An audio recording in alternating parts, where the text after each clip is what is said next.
Presiden Prabowo Subianto dipastikan akan memberikan bantuan subsidi upah atau BSU bagi pekerja dengan upah di bawah 3,5 juta rupiah.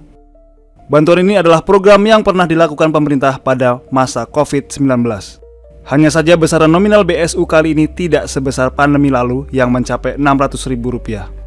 Pada 2022 lalu, pemerintah memberi BSU senilai Rp600.000 untuk para buruh dengan gaji di bawah 3,5 juta rupiah. Bantuan kala itu hanya dibagikan satu kali kepada para penerima yang memenuhi syarat. BSU pun dijadwalkan akan disalurkan mulai 5 Juni 2025.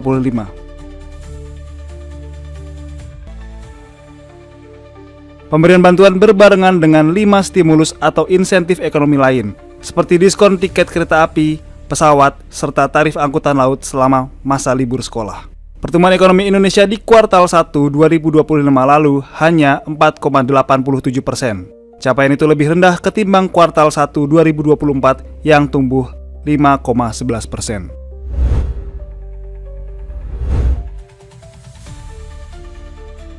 Polemik mengenai keaslian ijazah mantan Presiden Joko Widodo tidak kunjung reda, meski Bareskrim Polri telah menyatakan bahwa ijazah Jokowi asli.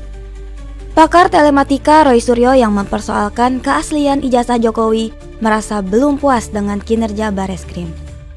Roy Suryo menilai proses penyelidikan yang tidak transparan membuat banyak pihak ragu. Roy bahkan menilai ijazah yang ditampilkan Bareskrim Polri justru menunjukkan banyak kejanggalan. Ia mempertanyakan alasan ijazah Jokowi ini buru-buru dikembalikan oleh penyidik. Tak hanya itu, Roy Suryo juga menyaksikan keaslian dari 3 ijazah lainnya yang menjadi pembanding dalam proses pemeriksaan Bareskrim Polri.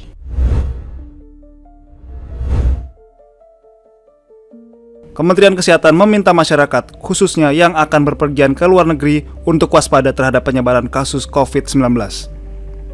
Kewaspadaan ini muncul setelah ditemukannya sejumlah kasus COVID-19 di beberapa negara Asia, seperti Singapura, Thailand, dan Hong Kong.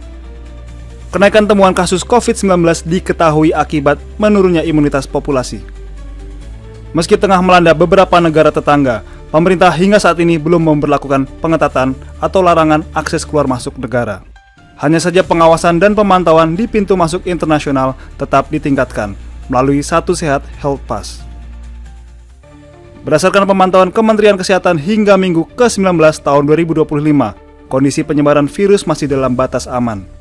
Surveillance penyakit menular pun termasuk COVID-19 terus diperkuat, baik melalui sistem sentinel maupun pemantauan di pintu masuk negara. Di Singapura, lonjakan kasus tercatat tapi masih berada dalam pola musiman yang lazim terjadi setiap tahun.